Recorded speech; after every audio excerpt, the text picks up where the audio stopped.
perusahaan jasa ya. Di sini ada tahap pencatatan, di mana tahap pencatatan itu ada bukti transaksi, kemudian pencatatan jurnal, pencatatan buku besar. Kemudian kalau tahapan pengiktisaran itu ada neraca saldo, biasanya neraca saldo sebelum disesuaikan. Kemudian ada jurnal penyesuaian, kemudian ada jurnal penutup, ada menutup buku besar, ada neraca saldo setelah menutup, kemudian ada jurnal kembali.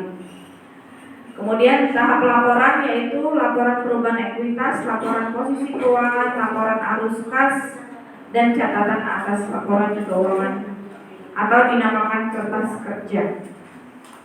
Oke, dimana Ibu bilang sekali lagi tahapan atau ending dari mata kuliah ini adalah tahapan laporannya, dari tahapan pencatatan sampai tahapan pelaporan. Proses siklus akuntansi jurnal sudah sering Ibu beritahu ya, bagaimana mencatatnya kemarin, yang di debit, yang di kredit gitu ya. Kemudian buku besar juga pengklasifikasian dari pencatatan jurnal atau catatan harian. Kemudian setelah dari buku besar direkapitulasi ke neraca saldo. Kemudian setelah neraca saldo di sini daftar yang memang belum disesuaikan, biasanya ada penyesuaian. Nah, dibuatlah ada lagi setelah neraca saldo itu dibuat jurnal penyesuaian. Pencatatannya sama seperti jurnal harian, tapi tidak semua transaksi biasanya. Biasanya ada pembayaran hutang, kemudian ada yang sudah dibayar, ada yang belum, seperti itu. Kemudian neraca lajur atau kertas kerja itu biasanya yang kalau sudah pernah menemukan kertas kerja itu yang banyak kolomnya itu sampai ke neraca akhir. Nanti juga belajar itu. Kemudian menutup buku besar, kemudian neraca saldo setelah penutupan, yaitu memastikan akun-akun buku besar dalam keadaan seimbang sebelum dimulai pencatatan periode berikutnya. Jadi di sini ditutup sebelum ada pencatatan di bulan berikutnya. Kemudian jurnal pembalik, yaitu jurnal yang dibuat pada awal periode akuntansi.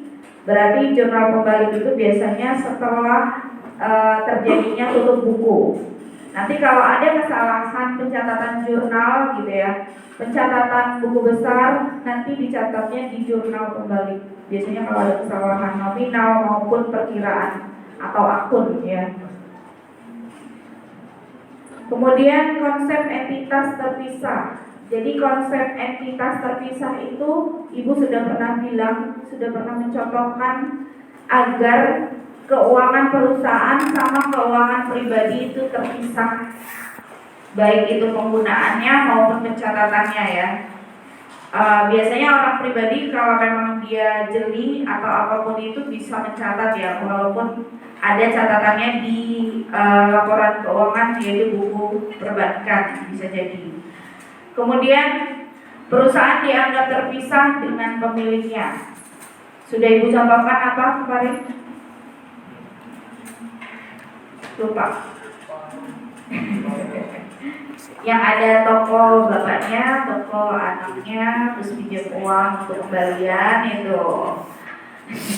Dan walaupun tokonya milik keluarga dua-duanya gitu ya, kemudian salah satunya mau mengembalikan susuk ya, maksudnya kembalian kepada pelanggan pada saat tidak ada, kemudian dia pinjam ke toko sebelah yang milik anaknya.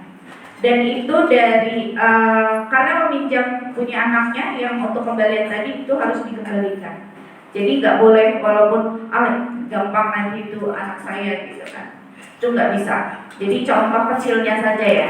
Baik itu pun semua perusahaan besar yang apalagi yang sudah memiliki banyak anak perusahaan, dan itu pasti pencatatannya sudah masing-masing, gitu ya. Nah, di sini ada konsep entitas terpisah. Contohnya di sini Ibu mencontohkan perusahaan jasa ya, salon Eliza. Di sini Eliza, seseorang ya namanya Eliza, dia memiliki uang sebanyak 10 juta. Dan untuk kepentingan untuk memulai perusahaan tersebut, si Eliza ini memiliki kepentingan untuk keperluan salonnya. Kemudian menanamkan uang 10 juta itu ke salonnya. Jadi di situ ada persamaannya. Jadi persamaan akuntansi itu kemarin sudah Ibu jelaskan antara harta, kewajiban, apalagi, dan modal. Kewajiban itu utang ya, liability. Jadi harta sama dengan kepentingan pemilik. Jadi walaupun dia sudah punya 10 juta, tapi ditaruh di salonnya atau untuk keperluan perusahaannya, itu untuk pencatatannya sama. Jadi seimbang, 10 juta kemudian diletakkan di kepentingan pemiliknya atau modal usaha ya. Kepentingan pemilik ini modal usaha.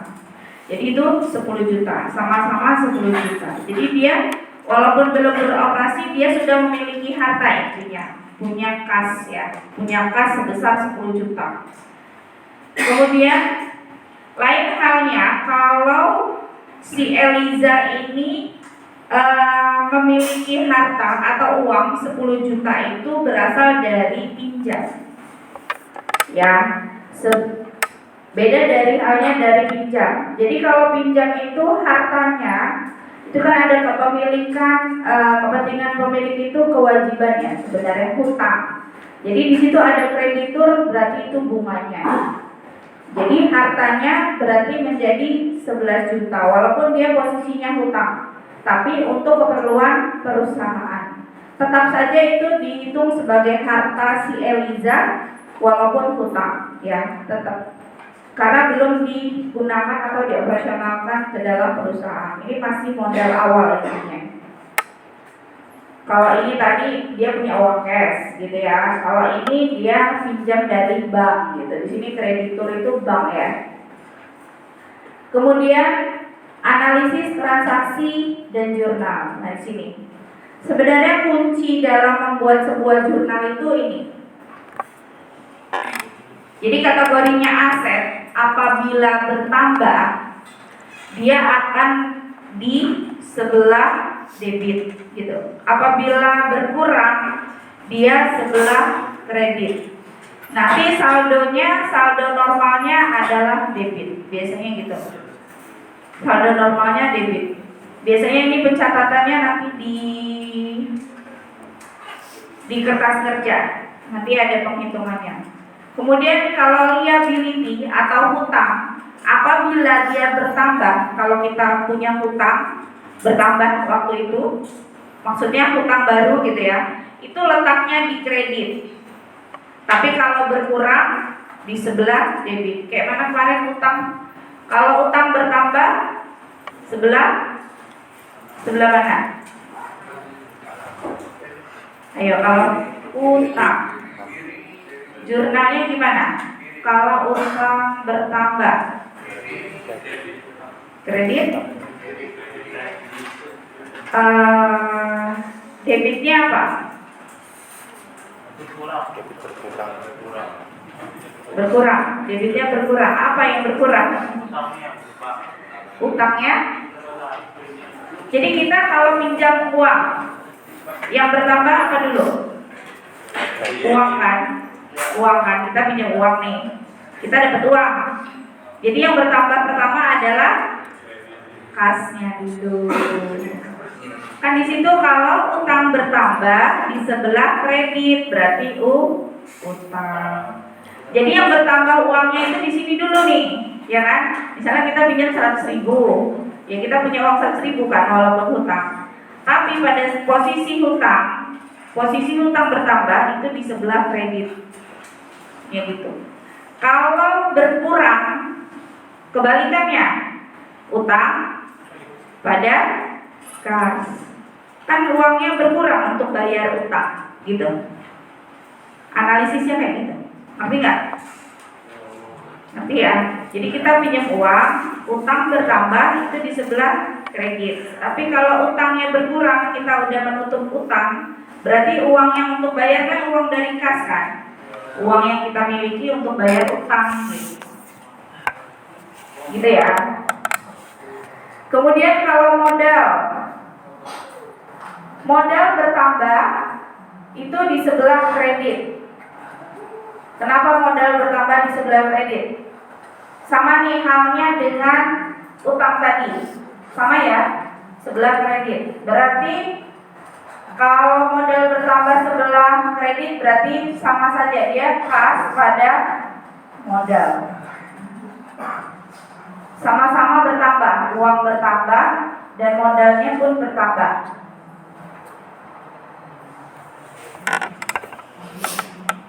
Oke. Kemudian di situ ada privo. Privo kemarin apa? Ayo, siapa yang catat ini?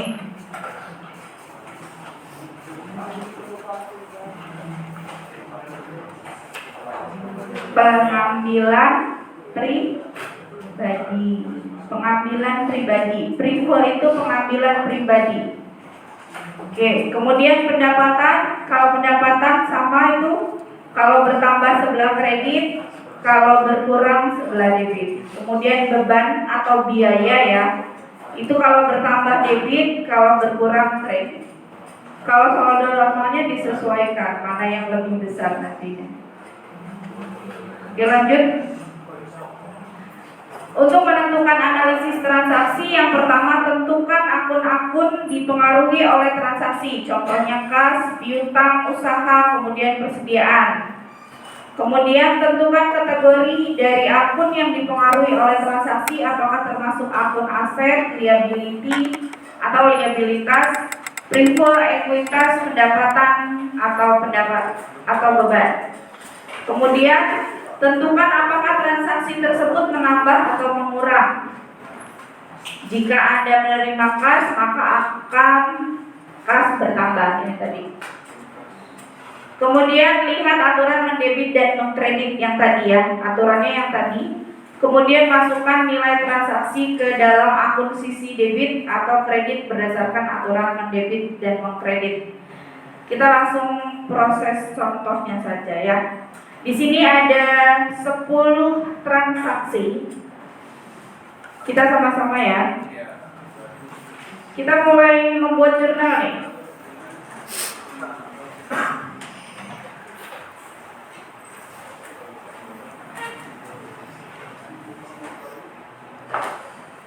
Oke, di sini ada 10 transaksi di sini.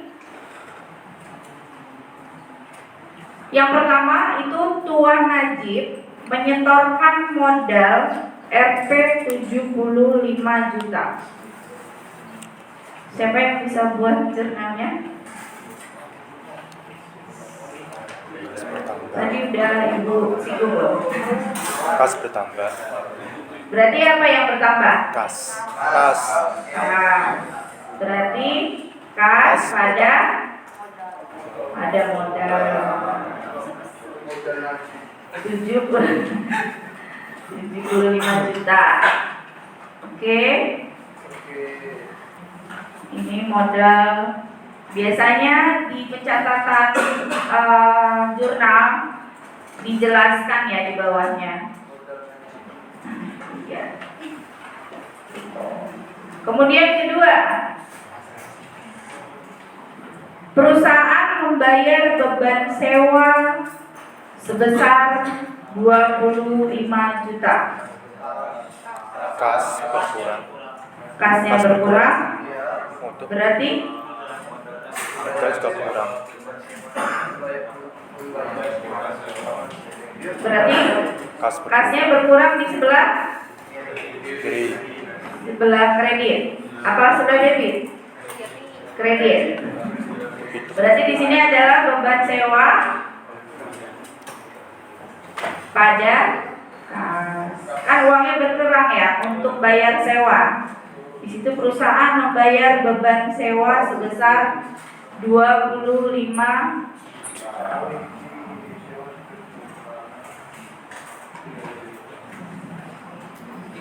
Ketiga, yuk.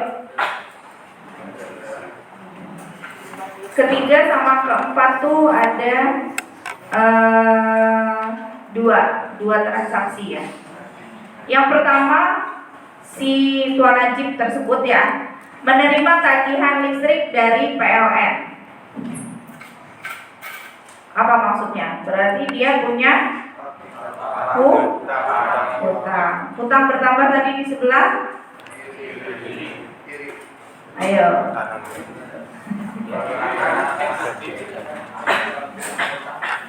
Ayo, gimana nih? Kanan apa kiri? Jadi menerima tagihan listrik, berarti yang di debit sebelah mana? Debitnya apa?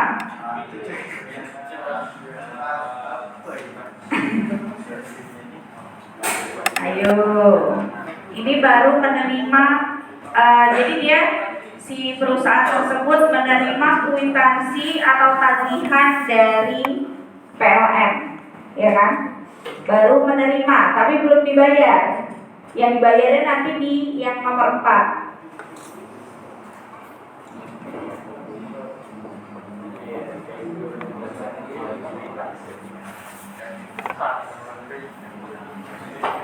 Ayo, dicari di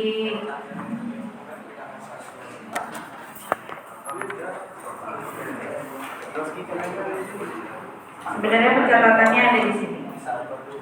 Kita lihat dulu persamaannya ya, apa yang bergerak. Kalau yang nomor 1 tadi ya, Tuan Najib melakukan penyetoran sebesar 75 juta ke kas perusahaan sebagai modal awal. Jadi di dalam persamaan akuntansi itu kan antara aset sama dengan utang dan modal gitu ya. Jadi kesamaannya itu biasanya kalau persamaan itu dicatatnya di sini aset sama dengan gitu ya, kewajiban plus modal biasanya. Ini biasanya ada yang berbentuk kolom gini ya. Biasanya gini. Nanti mana yang bergerak gitu, mana yang bertambah, mana yang berkurang. Oke. Kalau dilihat dari persamaan ini, modalnya bertambah senilai 75 juta dan kasnya pun bertambah. Jadi yang bergerak adalah aset pada kas sebesar 75 juta. Jadi harus seimbang sama sebelahnya, yaitu modal yang bertambah. Jadi sama-sama 75 juta. Kemudian ini jurnalnya. Ini ya, kas pada modal. Kemudian kedua, perusahaan melakukan pembayaran untuk sewa kantor sebesar 25 juta tadi ya. Jadi beban sewa itu pasti bertambah senilai 25 juta. Kasnya yang berkurang. Jadi yang bergerak adalah aset. Asetnya bergerak itu di dalam kurung. Ini kan dalam kurung ya, 25 jutanya ini dalam kurung. Kalau di akuntansi, kalau dalam kurung itu namanya min. Jadi kalau pengurangan itu bukan pakai tanda min tapi dalam kurung. Kalau dalam kurung itu berarti berkurang. Nah, jadi di sini di sini karena untuk bayar sewa berarti yang berkurang gitu ya, berkurang sebenarnya ini berkelanjutan ya. Tadi aset sama modal 75 juta gitu ya. 75 juta, 75 juta. Kemudian bayar sewa. Di sini berkurang 25 juta ya. Sama apa tadi? Sama beban. Oke. Beban masuk di sini ya. Beban yang bergerak 25. Oke. Seperti itu biasanya catatannya berkelanjutan. Oke, selanjutnya ini adalah jurnalnya, beban sewa pada kas. Oke, selanjutnya tadi menerima tagihan listrik.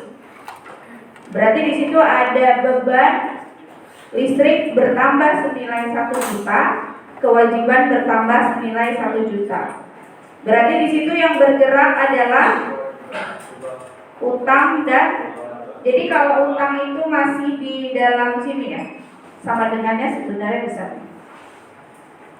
Utang bertambah 1 juta dan bebannya 1 juta. Jurnalnya beban listrik pada utang karena belum dibayar. Ada beban listrik tapi belum dibayar. Makanya nomor 3 tadi adalah beban listrik pada utang. Nah, kalau seperti ini, perusahaan membayar listrik yang tadi, tagihan.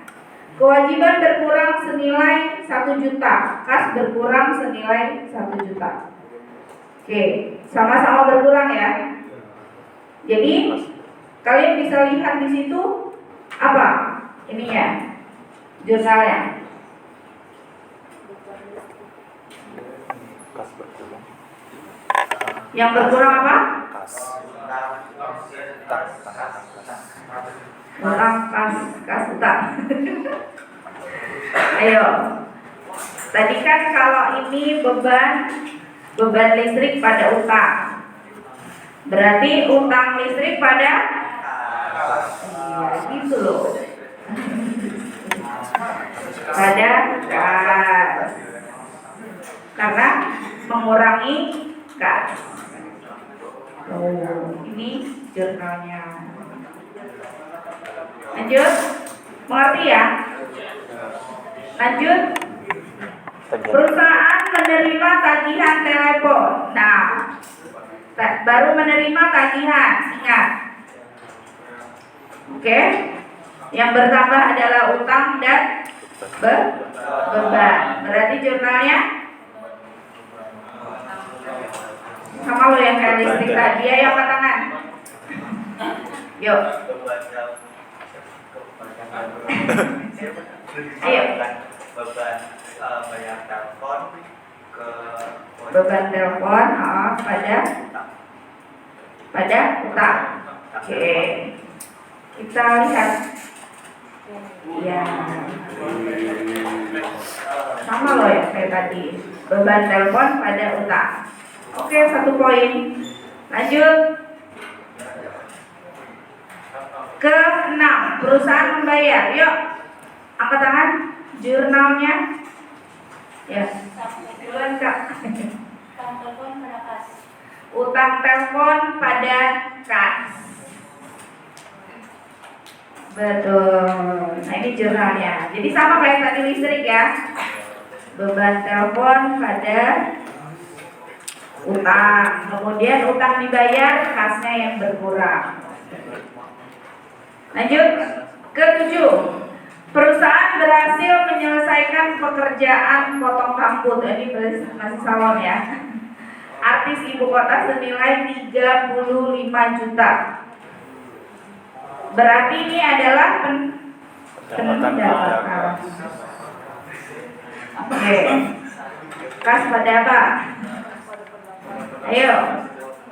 Ada yang bisa jurnalnya? Jadi ini yang bertambah kas dan pendapatan. Tadi lihat, tadi tidak foto ininya ya, kuncinya. Pendapatan itu kalau bertambah di sebelah mana gitu. Jadi tetap ya, kita ini kan mendapatkan uang, berarti tetap kas yang di sebelah debit. Pendapatannya yang di sebelah kredit. Tetap kita dapatnya uang ya. Kalau pendapatannya tetap di kredit. Jadi intinya kalau pendapatan bertambah itu di sebelah kredit. Tapi kasnya yang bertambah. Oke, lanjut ke 8. Perusahaan berhasil menyelesaikan pekerjaan kerimbat nih. Mike Tyson di kerimbat ya. Ada rambutnya ya. Ayo, angkat tangan yang bisa buat. Wah, Kak keduluan yang di sini Kak.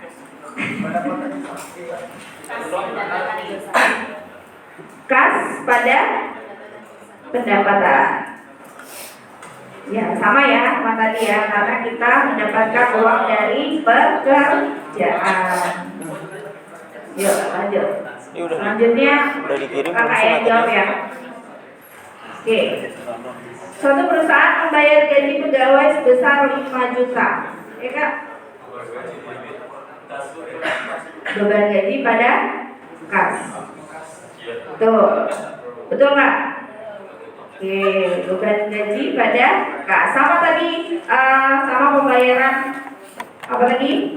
Telepon, listrik ya. Beban gaji pada kas. Jadi beban itu bertambah, dia ada di sebelah debit. Beban bertambah sebelah debit, kas berkurang sebelah kredit kayak gitu. Beban sebelah debit, kas sebelah kredit. Intinya kalau uang berkurang itu pasti di sebelah kredit. Tapi kalau pendapatan tadi, kasnya yang bertambah ya, bukan pendapatannya. Ya itu nama akunnya saja ya, untuk pendapatan kenapa di sebelah kredit tetap ya. Tapi kalau itu uangnya yang bertambah. Oke, lanjut. Nomor 10. Perusahaan melakukan pembelian ATK untuk menyusun laporan keuangan sebesar 8 juta. Angkat tangan. Ya. Beban ATK pada kas. Beban ATK pada kas. Oke. Ini berarti pembeliannya secara tunai. Beban ATK. Kalau belinya secara kredit, ayo angkat tangan. Ini belinya tunai kan? Beli ATK secara tunai langsung dibayar. Kalau secara kredit,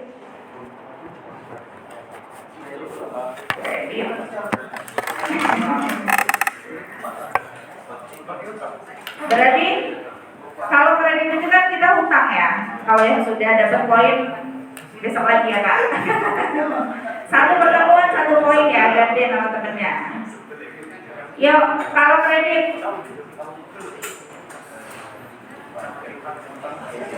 yang bertambah apa? Oke. Utang ATK pada kas. Apa? Utang pada kas. Masih utang loh Pak, masih utang belum dibayar. Masih utang ya? Iya. Berarti beban ATK pada utang. Beban ATK pada utang, betul Pak? Benar nggak? Berarti tetap utang yang di sebelah kredit, betul ya Kak ya? Biaya ATK atau beban ATK pada utang bertambah itu pasti di sebelah kredit. Ini udah nomor 10 loh, udah selesai.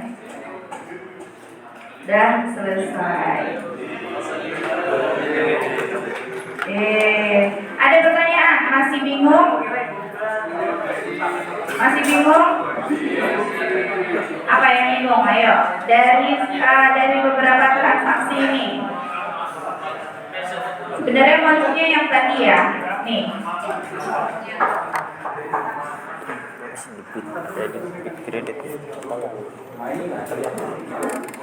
Kuncinya adalah ini. Kalau utang bertambah, kalau saldo normal biasanya menyesuaikan. Biasanya saldo itu bisa di debit, bisa di kredit. Biasanya ditentukan pada buku besar. Jadi minggu depan siap-siap bawa kertas ya, bawa kertas. Kita kuis ya, latihan membuat jurnal. Ada yang ditanyakan nggak sebelum besok kuis? Kalian harus menghafal ini ya.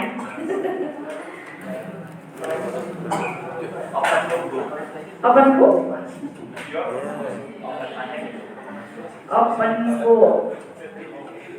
Open book atau close book? Awas ya, nanti kalau open book masih salah juga. Yang penting kalian bisa sebenarnya bisa membaca dari transaksinya, menganalisis soal itu harus jeli. Yang penting itu menyetorkan uang, berarti itu sebenarnya itu modal ya, modal awal. Menyetorkan uang itu modal pastinya. Kemudian kalau di jurnalnya modal, kas modal gitu ya. Kemudian ada perusahaan membayar, berarti sewa, beban sewa. Berarti kita harus membayar uang sewa. Kalau dia sewanya dibayar secara kredit berarti apa?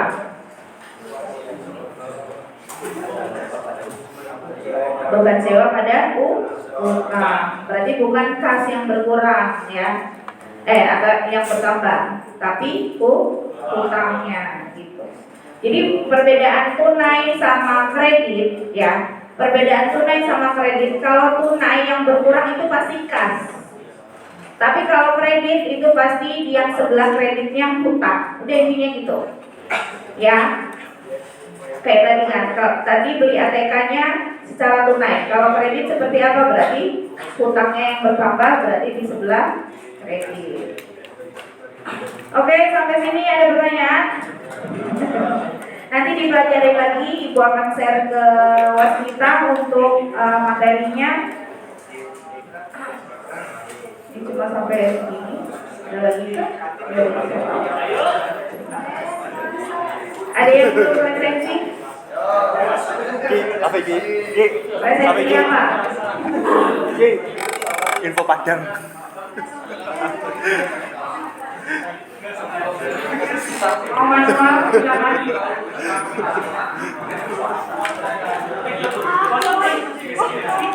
Oke, kalau tidak ada pertanyaan, Ibu akhiri ya. Assalamualaikum warahmatullahi wabarakatuh.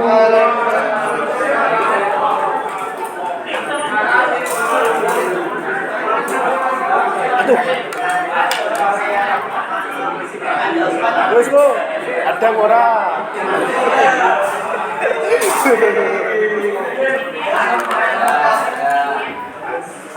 TRZ Padang.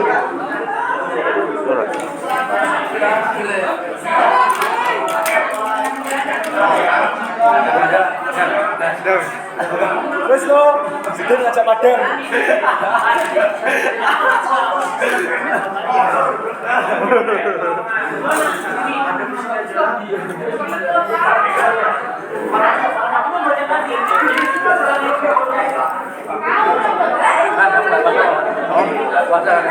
Tamu.